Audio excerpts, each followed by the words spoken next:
The broadcast is now starting. All attendees are in listen-only mode. Good morning, brothers and sisters. Welcome to our Legalized Marijuana Laws, What You Need to Know webinar. We're glad you're with us this morning. We've got a lot of really good information. Looking forward to sharing with you today. It's great doing these webinars on these nice cold days. You don't have to travel anywhere in the comfort of your own station or home, and glad you're here. My name's Sean Abbey. I'm going to be moderating this morning and kind of running you through this thing. I'm the MPFFU's 2nd District Vice President. I also chair the MPFFU Education Training Committee, which puts on classes like this. Just a really quick webinar overview. There's a control panel on your right. There's a lot of stuff there that you can do. We are, just so you know as well, we are going to be recording this, so keep that in mind. And we're going to be putting that on the website so other people can watch this when we're done. You can also take screenshots up at the top. So if you like a slide or want to take a picture of a slide, you can do that as well. There's also going to be some polls we're going to be doing. We'll launch those and ask for your input on different questions. So please interact with those. We're going to try to keep questions till the end. We've got almost 80 people registered for this class, so every minute question would be almost an hour and a half. So we're going to try to just keep questions till the end so we can get through the material. And then also as people watch the webinar, as it's recorded, it'll just move that through a little quicker. You can raise your hands.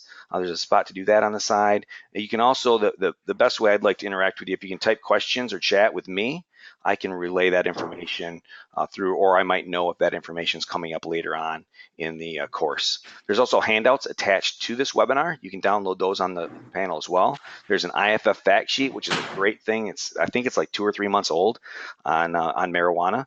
And there's also the 2 state laws, the medicinal and the recreational marijuana laws are both attached as well. You can also find those on the website where this webinar will be in the recorded form. Next to that, there will be a handout sheet for this course with all that information as well. So there's a lot of stuff there for you. And you can see all that stuff over here on the right in your control panel. Objective today is to inform union firefighters about the new laws and how they impact their employment as firefighters in the state of Michigan. We're going to do that by understanding the current marijuana laws and the social and political landscape. We're going to determine how other laws interact with these new laws, understanding your CBA, handbook, drug policy, and how all those things interact with the workplace, and understand the difference between CBD, hemp, and marijuana, and what that means to you going forward. A quick legal. This course is intended to educate MPFFU members and affiliate officers. It is intended to serve as informal guidance on the matters addressed and should not be relied upon as legal advice. Anyone using the information provided in this program should rely on his or her own independent judgment or, as appropriate, seek the advice of a competent professional in determining the exercise of reasonable care in any given circumstance. And the MPFFU disclaims liability for any injury or other damages of any nature whatsoever, directly or indirectly resulting from the use or reliance on information provided in this training program. All that kind of says is we're going to give you a lot of general information about the new laws, and all this stuff is very fluid, as you'll hear, and there's stuff changing all the time. So to take this general information and put it in a specific situation can cause you problems. So make sure that if you're in one of those situations, you seek assistance. And we'll talk about that as we go through this course, because we've got some great panelists with us this morning. We're fortunate to have our general counsel since 2007, Michael O'Haron, graduated with his law degree from Detroit College of Law and has had a private practice since 2000. And before that, he was doing work for the NLRB, so we're very fortunate to have Mike. Good morning, Mike. Good morning. And our next presenter, W. James Levy. Jim Levy's a MPFFU lifetime member and a past MPFFU 5th District Vice President. And as his role on the MPFFU Education Training Committee, he assisted in gathering this information and putting this course together.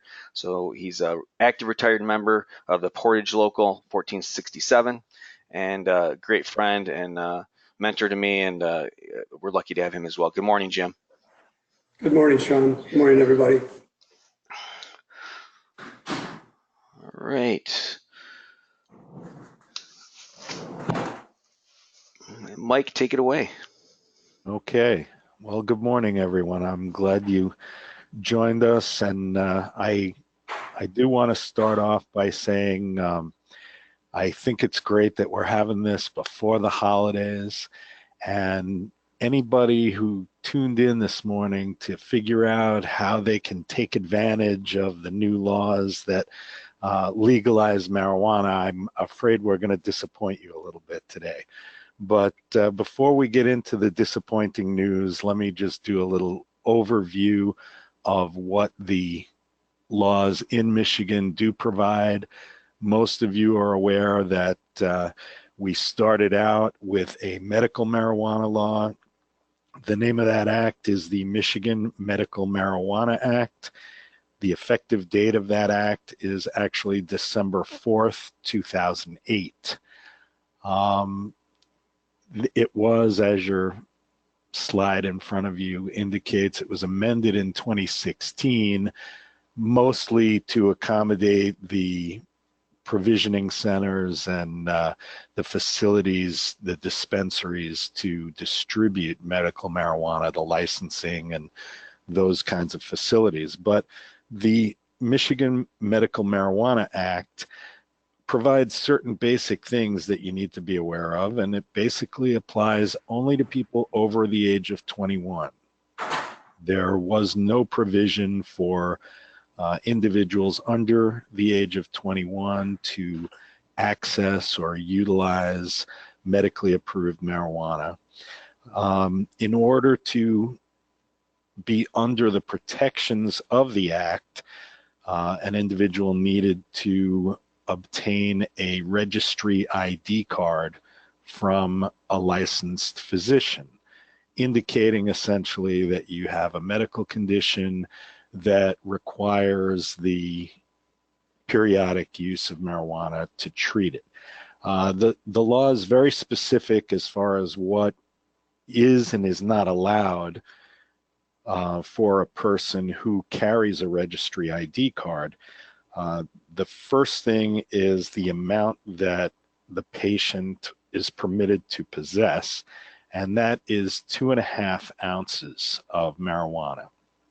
There are other provisions in the law as far as other marijuana-based products, but I'm not going to get into all that. 2.5 ounces of pot is really all you need to know. Further, it authorized individuals with the registry card to grow up to 12 plants, 12 marijuana plants for private use.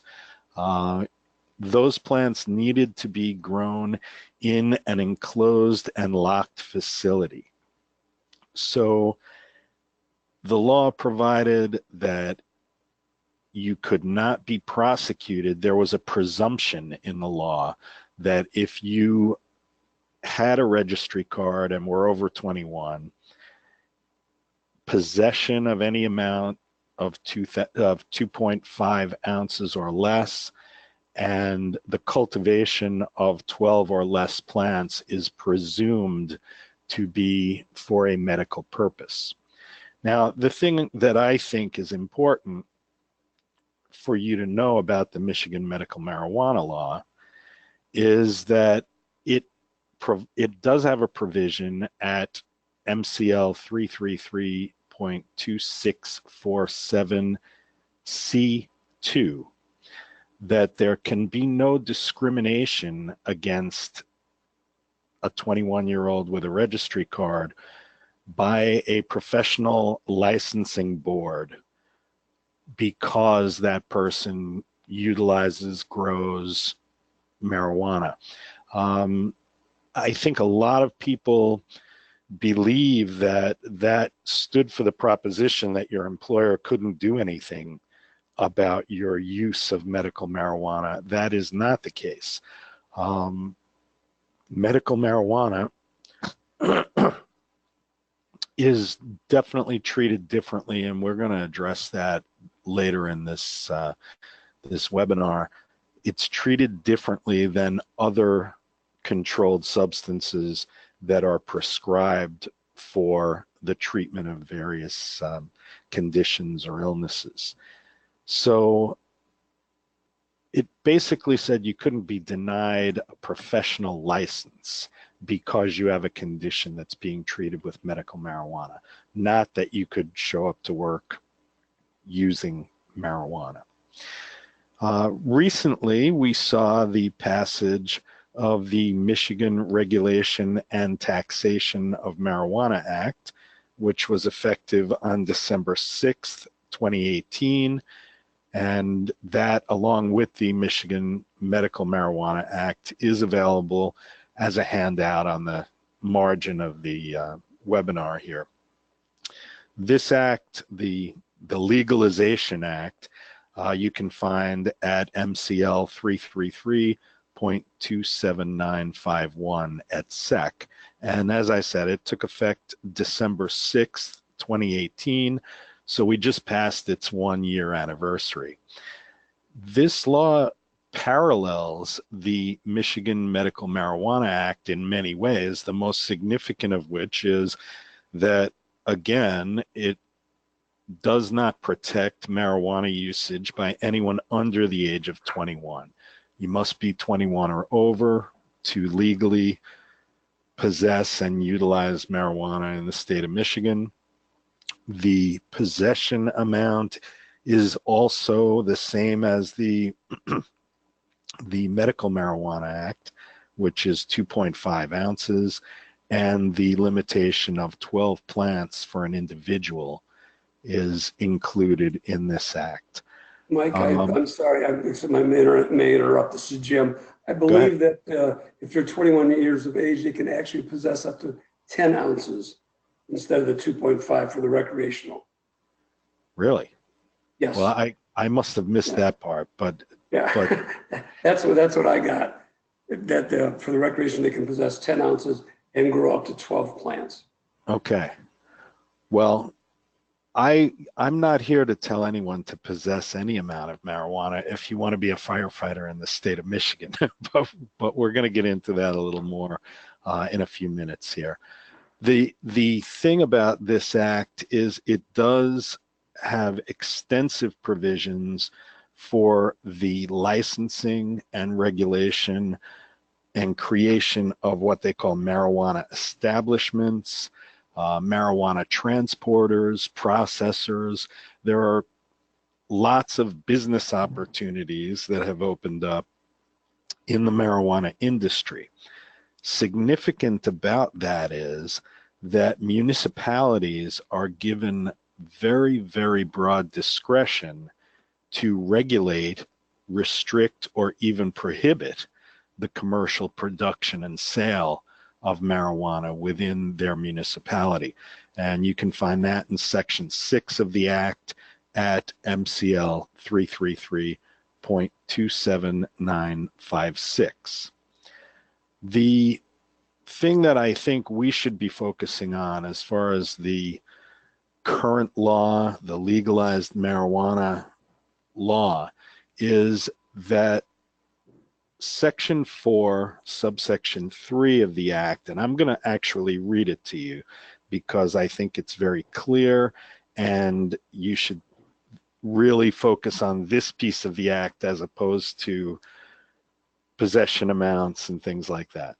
This section says, this Act does not require an employer to permit or accommodate conduct otherwise allowed by this Act in any workplace or on the employer's property. This Act does not prohibit an employer from disciplining an employee for violation of a workplace drug policy or for working while under the influence of marijuana.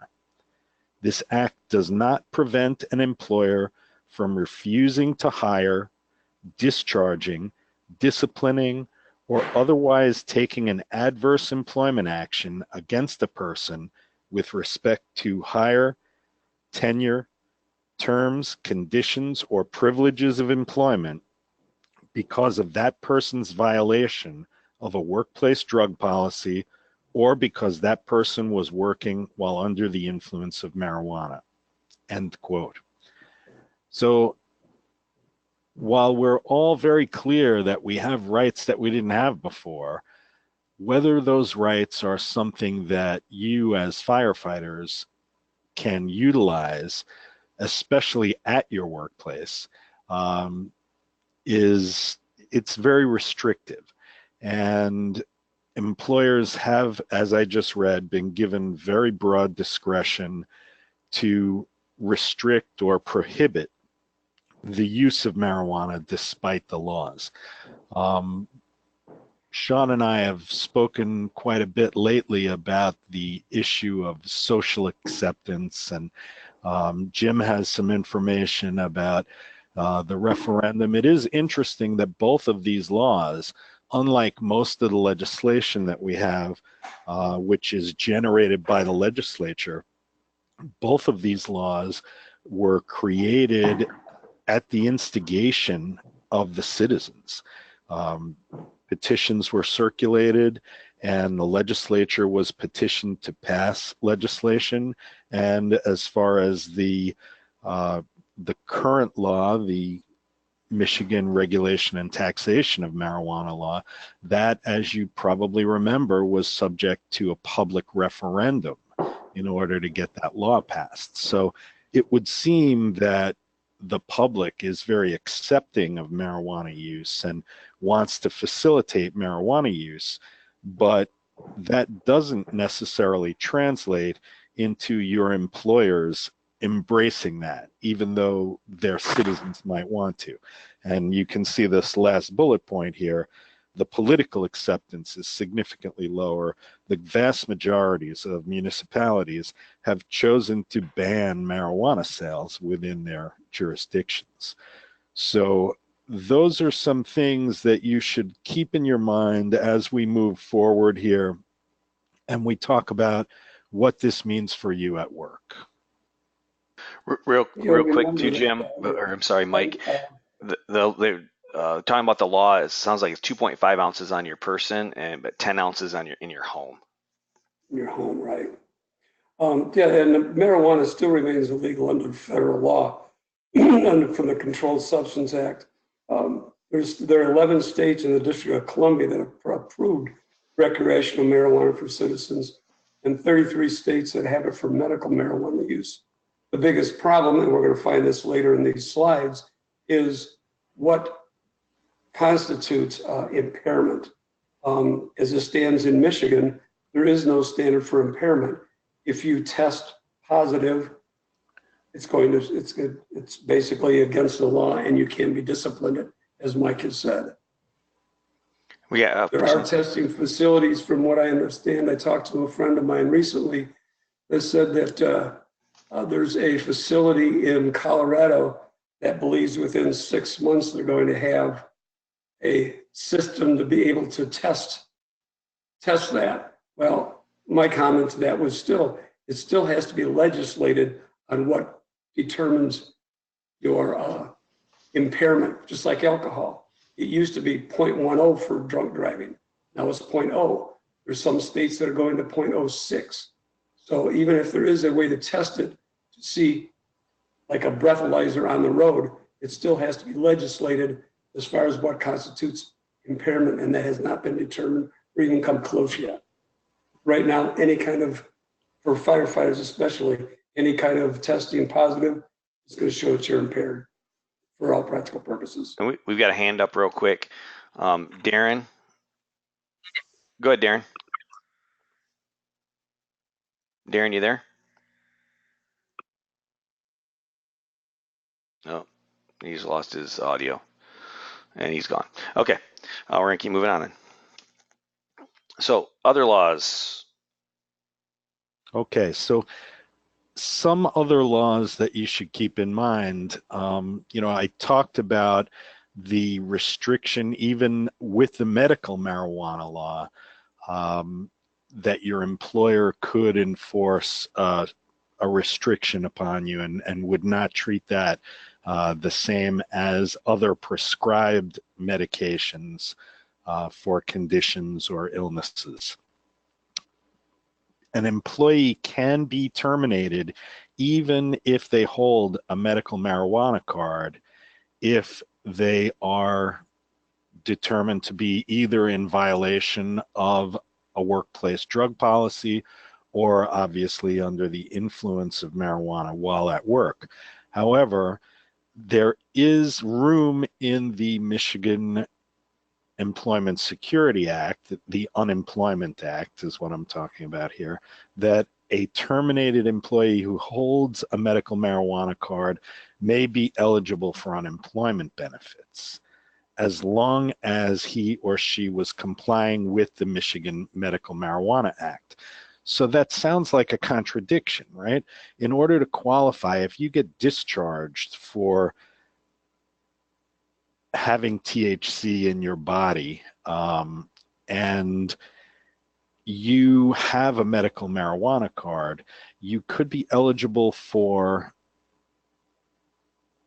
unemployment if you're complying with the act. Now remember, the act doesn't permit you to be under the influence of marijuana at work. So your whole case for unemployment here turns on whether or not the marijuana that was detected in your system was latent from a private use or from a previous use, or whether it was actually marijuana that you consumed and were under the influence of while you were at work. You know, Jim brings up this very interesting point about the difference between impairment and, you know, just the presence of THC in your blood. When you have a moment to look at that IAFF fact sheet, I found the graphic on page 2, it's figure 1, very interesting because it shows that even when you're looking at a blood draw, marijuana, the presence of THC in your blood drops precipitously fairly quickly. You know, about 30 minutes after consumption, you're at 30% of the level that you would register within the first quarter of an hour. So it's a pretty quick drop off. However, if you look at the register for performance impairment, in other words, whether your performance is affected, and your own subjective view of whether you're high or not, that stays above 50% for an hour and a half or so. So what a test shows and what the actual level of impairment is, we don't really have good tests for that. So your case on an unemployment case, you would have to prove that whatever they found, whether it's a urine test or a blood draw, is from consumption that you made previous and were not under the influence of when you got to work. So that's a pretty strong burden of proof for the discharged employee.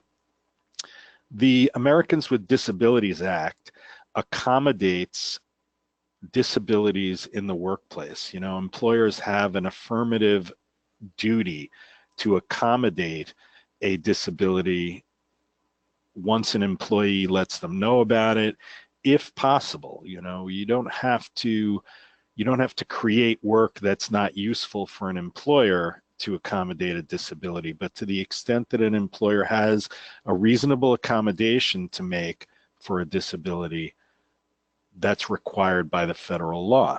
However, employers do not have to accommodate cannabis use in the workplace, even for employees who have a valid medical marijuana card, or even if the employer is located in, as we are now, a state that has legalized adult use marijuana. The use of medical marijuana is not considered a reasonable accommodation for disabilities in the workplace. And what I find interesting about that finding as far as the ADA is concerned is that there's a lot of discussion about marijuana in general, and whether or not the marijuana usage is actually the disability, or whether the accommodation is to permit the use of marijuana to alleviate some other condition of disability. So even the way the discourse is evolving around this issue, it puts marijuana at both ends of the spectrum as both the problem and the solution. And that's a very interesting legal discussion to have. Workers' compensation is something that, you know, we have intimate interaction with workers' comp laws. You guys have been keeping John Charters pretty busy lately with workers' comp cases, but there's a lot going on with workers' compensation. The Workers' Compensation Act at Section 315(1) expressly exempts employers from paying for services performed by a professional that was not licensed or registered by the laws of the state on or before January 1st, 1998. There was an appeal on that has held that the exemption includes the use of medical marijuana, which was not licensed or registered for medical use before 1998. The legislature after that case passed Section 315A, which explicitly indicates, and I quote, an employer is not required to reimburse or cause to be reimbursed charges for medical marijuana treatment, close quote. So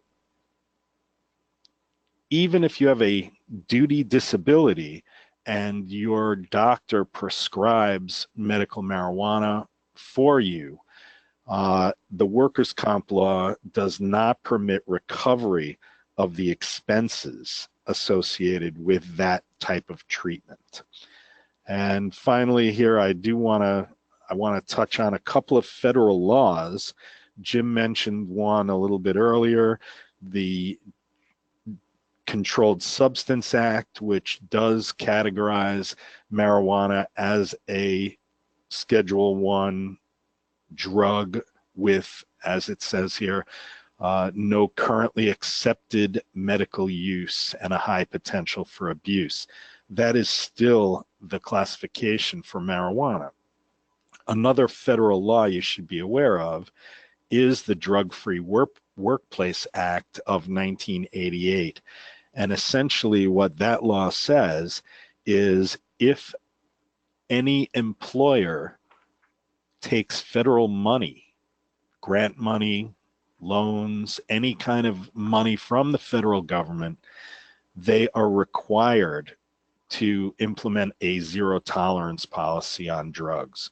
So the Drug-Free Workplace Act applies to virtually every fire department in the state of Michigan because there is some level of grant money or federal funding that's trickling its way down to virtually every department.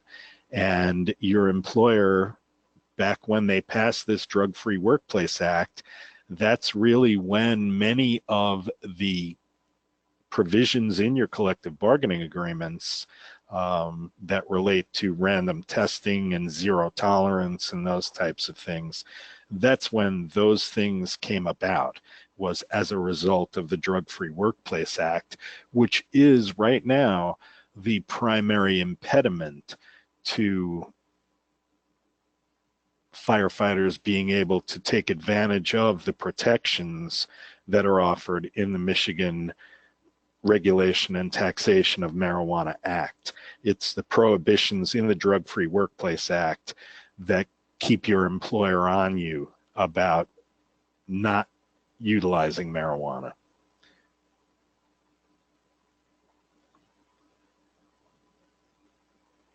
So here we have a poll. Sean, you gonna tell people how to do that? Yes, there'll be a poll popping up here, and we just want to know if you have a drug policy in your CBA.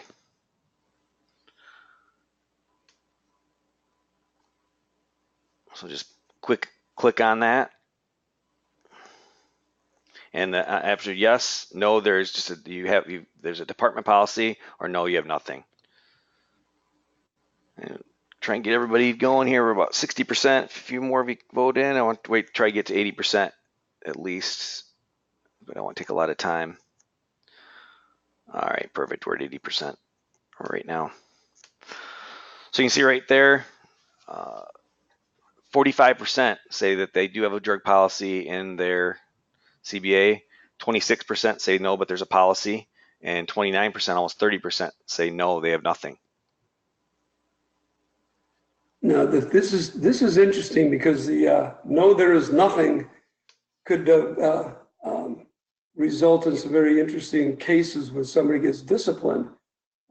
Several years ago, I had an employee who came to work, and another employee noticed that he felt he was not right.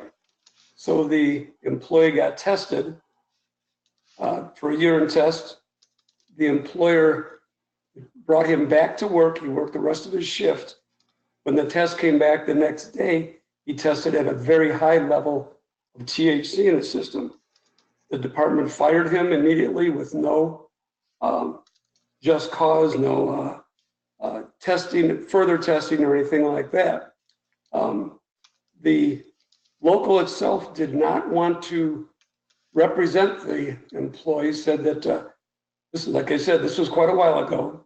And their comment was, we don't want a drug addict in our department. I convinced them with the help of their labor attorney that they needed to represent them and file grievance against the city for firing him. He did get his job back, and he stayed because they did not have a drug policy in place. There was no the testing was very haphazard. So to have nothing in your policy leaves it quite open to interpretation, especially if somebody is tested even for cause. Yeah, that's true, because, you know, one of the primary components of just cause is notice. You have to have notice that something is prohibited before your employer can take action on it.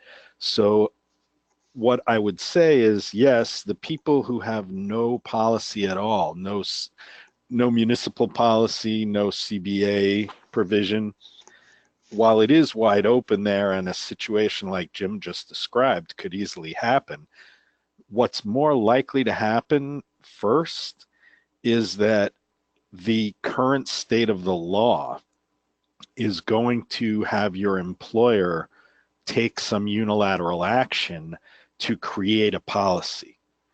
And one of the things that you'll see later, right at the bottom of this slide actually, is that drug testing is a mandatory subject of bargaining.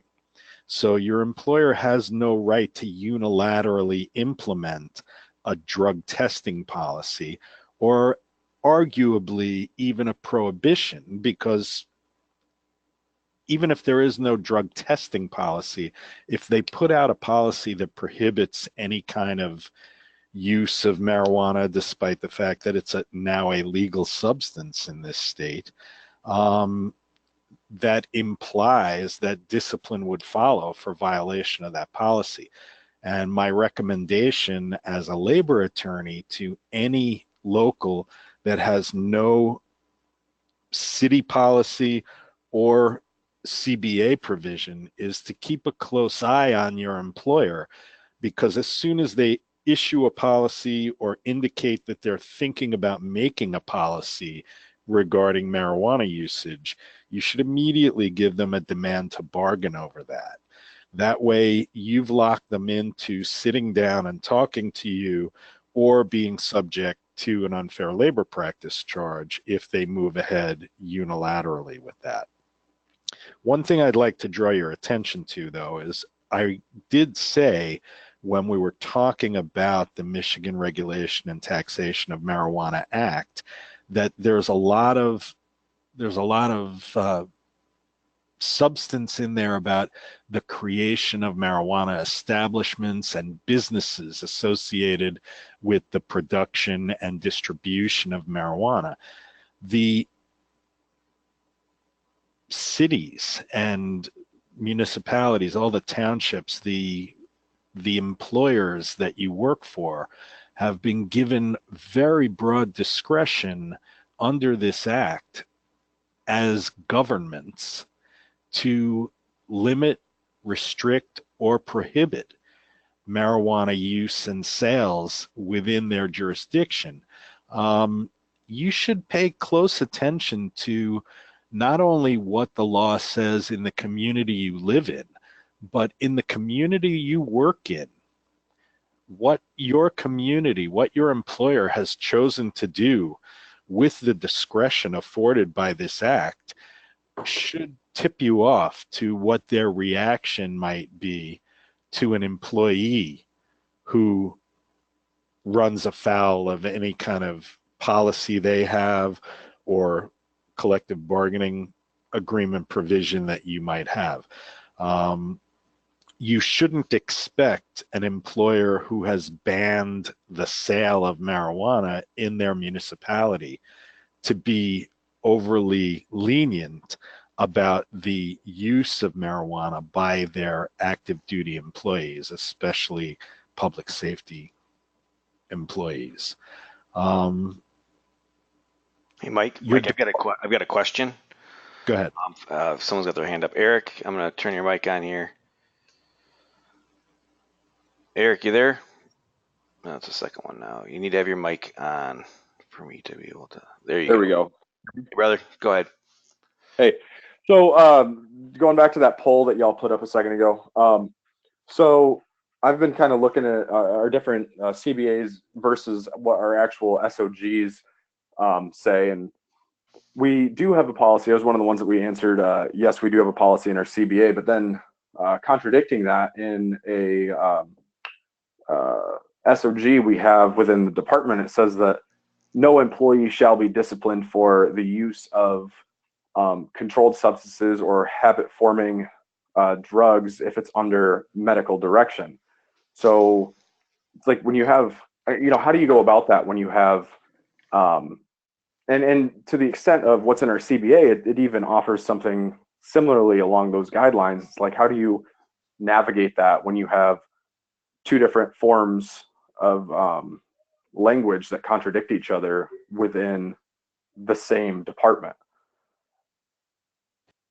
Well, the easy answer without seeing your contract or the SOG that you're referring to, the easy answer is that your collective bargaining agreement trumps any SOG rule and reg unless, and here's a caveat, unless you also have language in your contract that says that the rules and regs or SOGs have to be given to the union first, and that the union has an opportunity to bargain over those rules and regs or SOGs.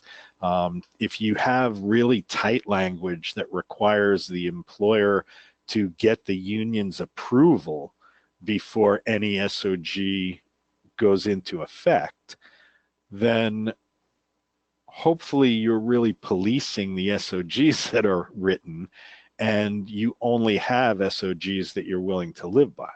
Because to the extent that there is an SOG that contradicts your contract, if it can be shown that the union ratified that SOG, there would be an argument on the employer's side that the SOG supersedes pre-existing contract language.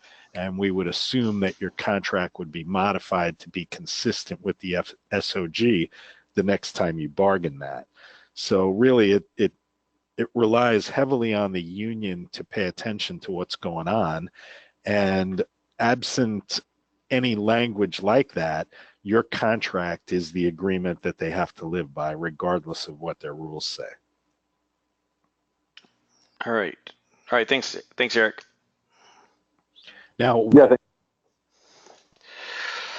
getting to, before we move on here for a second, getting to rules and regulations, though, one of the things that I think is going to be increasingly problematic for us is your secondary employment policies. You may have language in your contract that requires your employer's approval of any secondary employment.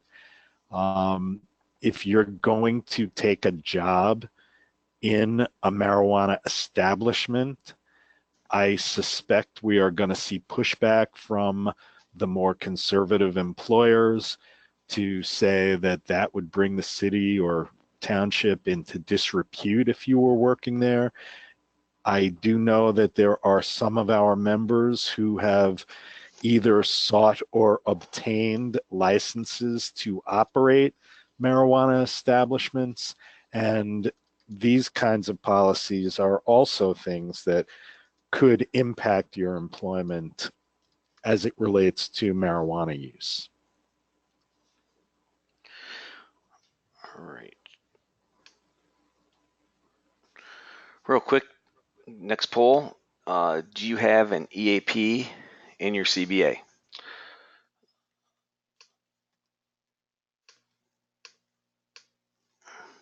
All right, answer that real quick. If you have an employee assistance program in your collective bargaining agreement. And then again, it's yes or no, the municipality provides one outside of the contract, or no, you have no access at all. And that one, we're almost there. A couple more people answer here. We'll get this done. On the off chance that there's anyone out there that doesn't know what an EAP is, that's an employee assistance program. All right, and 48% say they've got it in their contract. 47% say it's not in their contract, but they do have one, and only 7% say they do not have access to that. And we're going to follow up really quickly on that. So I think that's good. A majority obviously have it, which is good, but we're going to follow up with this one. So if you have an EAP, is it effective? So if you have an employee assistance program, do you feel that it is effective in providing the resources that it should to assist your members?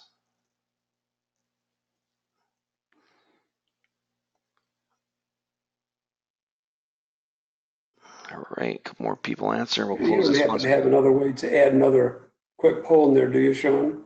Nope. The only way you can do is a straw poll. People, like if it's a yes or no, people could raise their hand, but that's kind of. I was just wondering how many people have utilized it. Oh, yeah, no, we don't have anything like that. Okay. We're gonna close a poll, share results. So 64%, about 2/3 of you feel that you're having an effective EAP, which is really good. And just over a third feel that it's not effective. So I would say to that, if you don't feel it's effective, try to find something else. But I think that's good that a lot of people have them. And it's really impressive to me, actually, that many feel that it is effective, the ones they have. I did have a quick question on some of the policy stuff. I had a question where they do not have a CBA or policy, drug policy anywhere in their department. If they're involved in an accident, do you believe they would be tested as part of that investigation?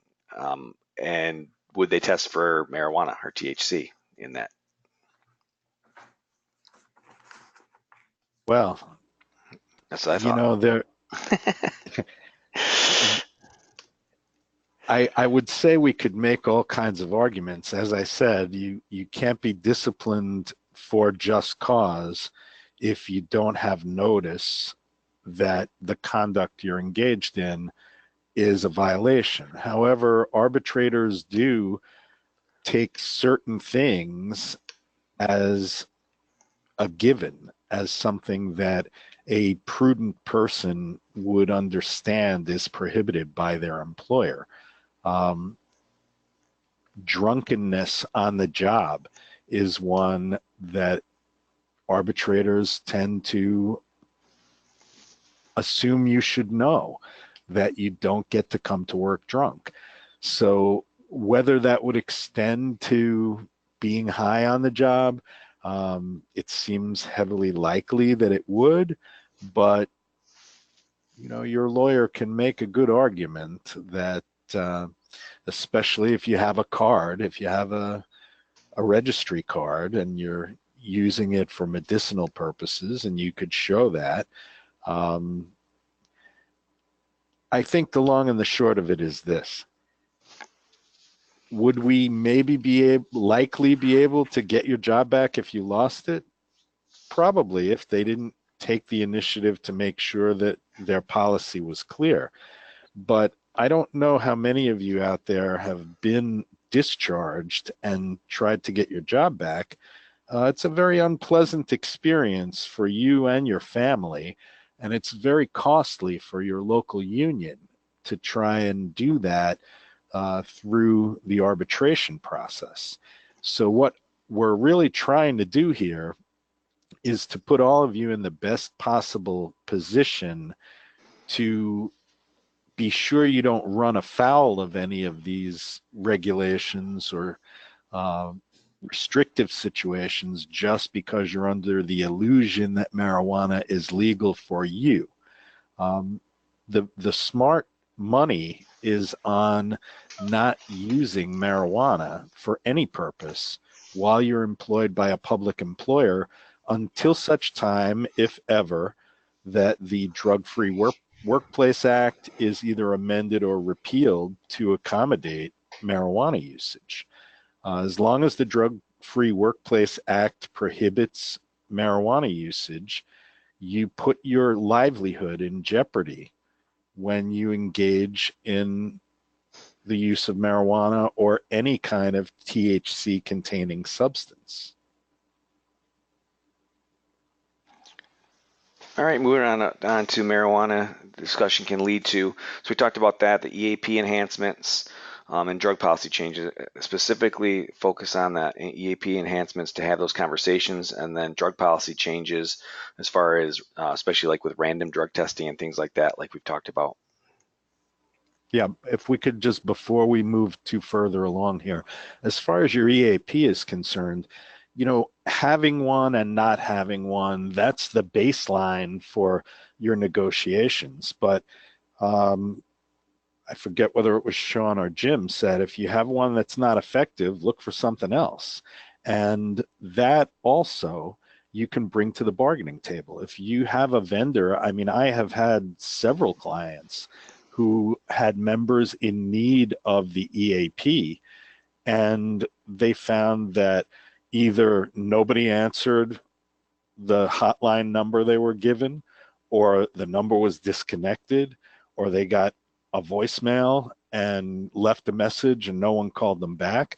Those types of responses to emergency situations are completely ineffective and dangerous. So if you have an EAP that is that ineffective, you should go to the bargaining table and negotiate for something more useful to your members. Now, having something that you can use, certainly above the baseline of having something or not, but beyond that, you can, when it comes to these drug policies, that we're going to see an increase in employer interest in regulating what you can and can't do, how they can and can't test you. And one of the things that I've always recommended is when you have a drug testing policy that you're incorporating into your contract, negotiate for the first positive test to be treated as an administrative referral to your EAP. In other words, if you test positive for the first time, you should be given the help you need as opposed to be given discipline that threatens your livelihood.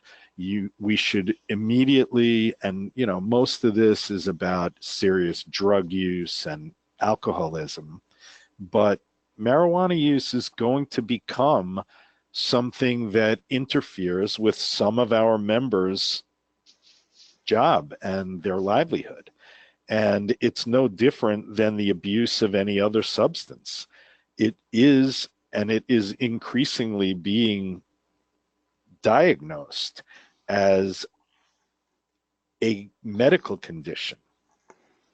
And it should be treated as a medical condition as opposed to a disciplinary problem, at least out of the box. So I strongly urge you to try and negotiate for a first strike free kind of policy where your first positive test is an administrative referral to your EAP. And then talking about the drug policy changes, I really like the discussion with the random drug testing.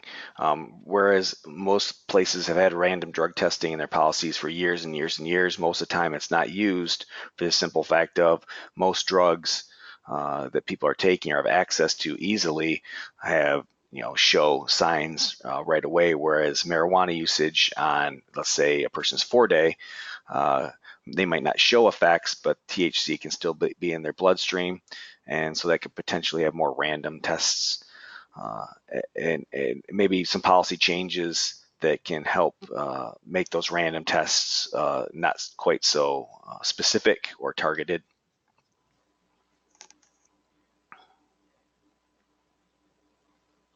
Mike? Yep. Oh yeah. So yeah. So what changes would you suggest to include in your random drug testing policy? Because most of them just say random. They don't say what random looks like. But I really think Right. in this time we really need to add some stuff in there that what random truly is. Right. And, something that I've seen over the years that I've always objected to is employers always want to take the easy way out. So they'll come to you with a random drug testing provision that's in the Teamsters contract and that came right out of the Department of Transportation regulations. You've got people who have chauffeur's licenses, and it's a requirement for their job for them to have commercial driver's licenses. And that is not the case for our members. Our members don't have to have chauffeur's licenses. Now, I certainly see the attraction for the employer to just carry over the provisions, but there is no need for us. We don't have the same. Certainly, if the Department of Transportation regulations were going to be followed, our 24-hour shift would be significantly problematic because there are rest requirements that some of your departments wouldn't be able to meet, especially those of you that are running rescues that hardly ever get to pull into a bay. So don't accept the canned Department of Transportation policy. You can restrict the method of doing a random test. One of the things that we do try and get is that when the sample for a random test is selected, the union has to be there to witness the fact that it truly is random, that the individuals being tested are not being targeted, but they're actually being drawn at random. Sometimes it's through a computer program that we agree to. Sometimes it literally is just put all the names in a hat. I've seen random drug testing policies that say that you can't test someone a second time if everybody hasn't been tested once. So that's a different kind of random testing where once you're tested, your name is actually removed from the pool that the sample is being drawn from. There are lots of different ways of going about it. Doing that, while it's good for an individual to know that they're only going to be tested one time within a reasonable amount of time, the employer tends to push back on those policies because they feel that once you're tested, you can go nuts until you know everybody else has been tested. And I'm always quick to point out to them that you're assuming that my members are looking for an opportunity to do something that they know is prohibited. And that's really not the assumption we should be starting off with. And then there are some CBAs in the handouts online that the IFF provided that do include language about marijuana use for and against, some that are really restrictive and some that actually have some THC language. One thing to keep in mind are there are states that have agreed to THC levels at the state level, which Michigan has not. So a lot of those states and a lot of the language that's in those contracts refers back to that state level, which we do not currently have. So there's examples in there. There's examples around the state. I think, Jim, you said Portage has got some language in there. We got language like DOT language in there. Okay, and so And they've I got some think stuff. its first test is 50 nanograms and the second confirmatory test is 15, which is very low levels. Okay, and so there's some stuff out there that has that. But I think our message here today at this point is just keep in mind that we really need to encourage our members not to be using any products that have THC in them, because the potential there is for workplace issues. Next poll is can CBD products contain THC? These CBD things are everywhere. You can buy them at the local supermarket. You can buy it we got family videos that are selling it. It's everywhere. So there it is. Can CBD products contain THC? So these are the products, the oils and things like that. There's a lot of different uses for them. I even saw, like, I think it was Megan Rapinoe from the U.S. soccer teams using them for her some rehab issues on muscles and things like that. So there's a lot of different therapeutic uses that they say it works on. But there's actually a CBD-based drug called Epidiolex, which is a treatment for severe forms of childhood epilepsy, which has been approved by the FDA. Oh, yeah, so it's even treated. So there are some CBD products that are very, very good for pain management, sleep, anxiety. The problem, as we can see right there, can products contain THC? Majority of people think yes, and that is true. They're not supposed to be, but the problem with the CBD is because it's not that well regulated, that it can have trace amounts of THC in it. THC is the psychotropic component of marijuana, and that is the thing that gets tested for whether you're high or not. CBD is supposed to be strictly for the receptors that release neurotransmitters in your brain that affect things like pain, mood, and sleep. So when you see these signs, you go by a hardware store that says we sell CBD oil, chances are it's going to have some trace amounts of THC. You have to be very careful.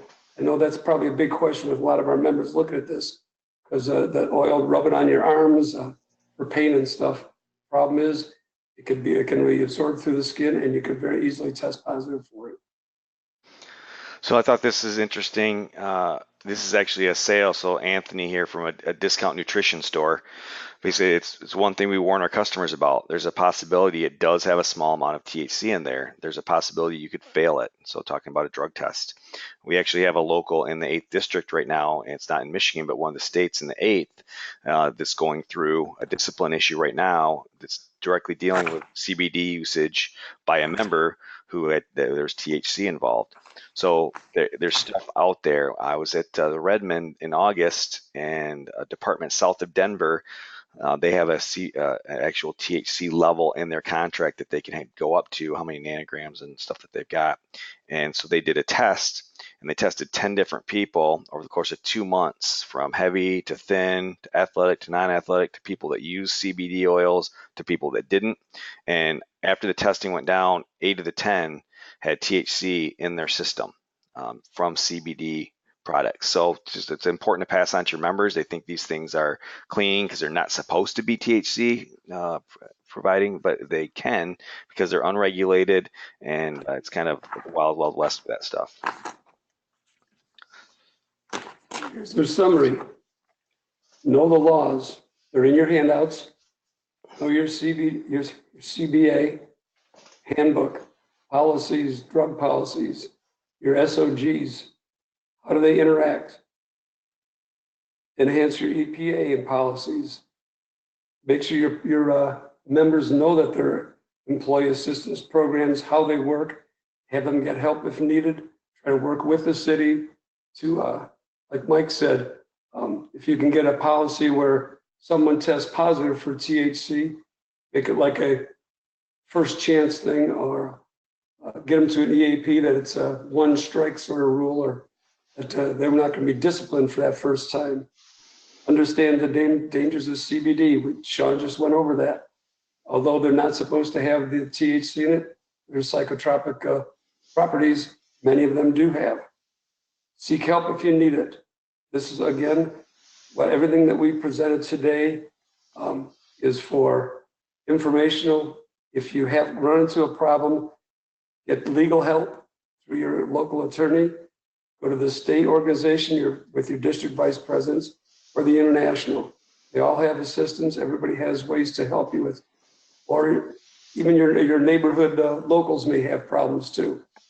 Be smart and understand the culture is slow to change. Some may be looking for a case to set a precedent. There's so many of these grow-ops that are propping up all over the state right now, but the LARA still has not come up with the total rules on how all these things are supposed to work, the interactions. So until everything is put together, it's still kind of a muddy waters yet. And you still could end up, and there's also the problem of, if you have a fire in one of these establishments, make sure you wear your protective, your SCBAs.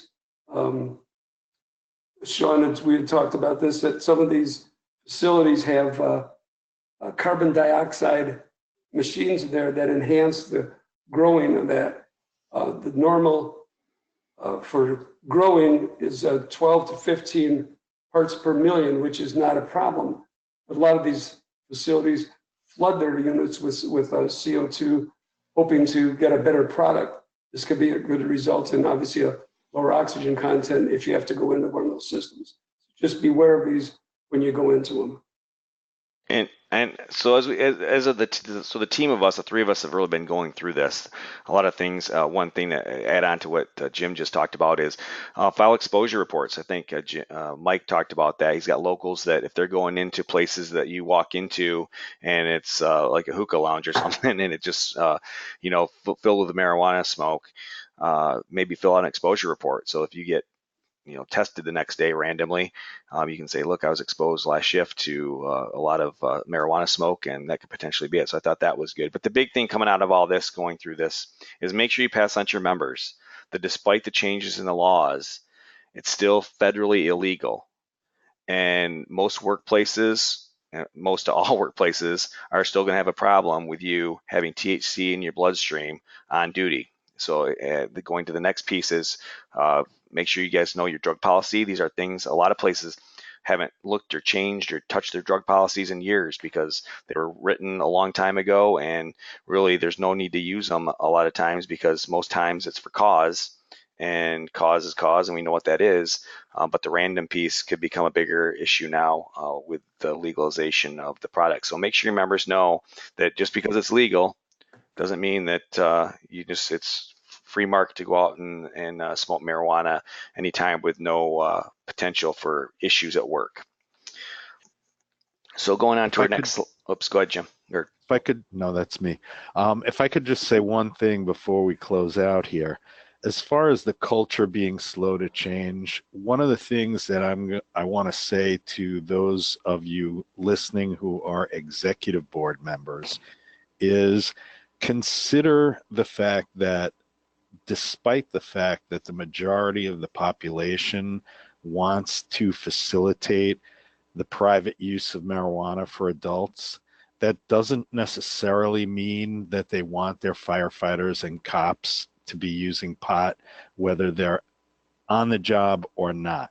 So when you're making decisions about how to approach your employer, approaching them in a defensive posture where we're just trying to protect the members and make sure that we don't have any misunderstandings, that's fine. But if you start taking on a more offensive and aggressive campaign to where you're essentially lobbying your employer to allow your members to get high even off duty, that could be perceived by the public in a negative manner that will impact their likelihood to help you out when you want other things from them. So just keep that in mind as you move forward with these things. So we're going to take that concludes our formal presentation. We're going to open it up to questions here.